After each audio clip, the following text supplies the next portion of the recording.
बच्चों देखो, ये कक्षा 10 के विज्ञान के जो हम लोग दर्पण के सूत्रों के वीडियो दर्पण के सूत्रों से संबंधित सवाल जो हैं आंकिक, जो आपकी परीक्षा में इम्पॉर्टेंट रहते हैं।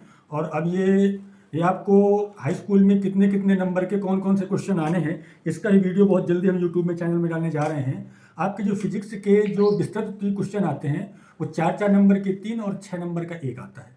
ठीक है, तो ये जो क्वेश्चन हम आज लगाने जा रहे हैं, ये 4 नंबर का ऐसा ही एक प्रश्न परीक्षा में अक्सर पूछा जाता है। सेंटीमीटर लंबाई की कोई वस्तु 30 सेंटीमीटर वक्रता त्रिज्या के किसी दर्पण के सामने 20 सेंटीमीटर दूरी पर रखी गई है।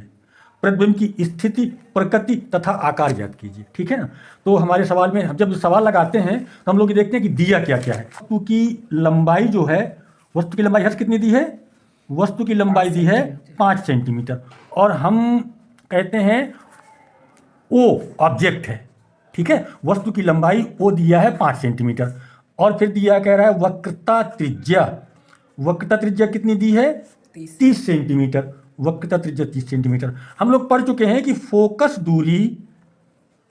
दूरी बराबर वक्रता त्रिज्या बटे 2 होता है ना। क्यों भाई? फोकस दूरी वक्रता त्रिज्या की आधी होती है। फोकस दूरी बराबर वक्रता त्रिज्या बटे 2। तो वक्रता त्रिज्या दी है 30 बटे 2। तो एफ कितना आ गया? 15 सेंटीमीटर आ गया बेटा।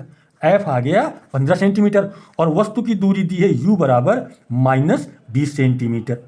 अब हमने माइनस क्यों लगा? दर्पण के सामने होने पर ऋणात्मक ले रहे हैं हम। ठीक है, क्योंकि सवाल में वो कह रहा है किसी दर्पण के सामने, दर्पण उसने ओपन नहीं किया।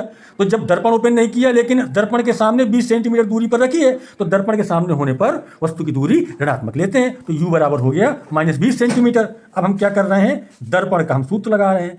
दर्पण के सूत्र से, दर्पण का जो सूत्र होता है हमारा 1/f बराबर 1/v धन 1/u। तो v निकालना है ना हमको, तो 1/v बराबर हो जाएगा 1/f माइनस 1/u। तो ये हो जाएगा, f कितना निकला है? 15।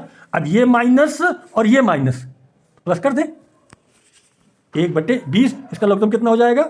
60 कर ले। तो यहाँ जाएगा 4 और यहाँ जाएगा 3। तो बेटा 7/60 आ गया क्या?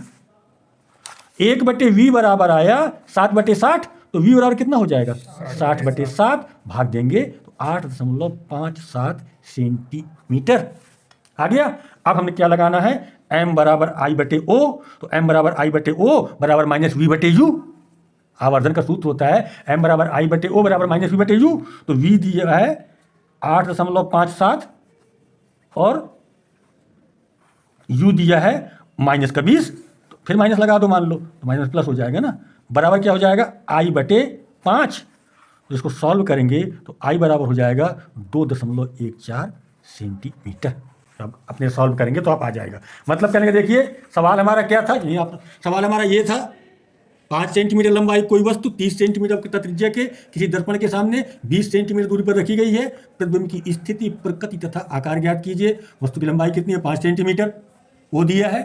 वक्रता त्रिज्या 30 सेंटीमीटर। फोकस दूरी वक्रता त्रिज्या की आधी होती है, तो 15 सेंटीमीटर हो गया। एफ 15 सेंटीमीटर आ गया। वस्तु की दूरी दी है 20 सेंटीमीटर। u बराबर -20। माइनस क्यों लिया है? दर्पण के सामने होने पर ऋणात्मक ले रहे हैं। दर्पण का सूत्र लगाया, v निकाला, फिर आवर्धन का सूत्र लगाया, I निकल आया। ठीक है, तो प्रतिबिंब की स्थिति v बराबर 8.57 सेंटीमीटर आ गई। प्रकृति आभासी और सीधी रहेगी। आकार इसका आया 2.14 सेंटीमीटर। धन्यवाद।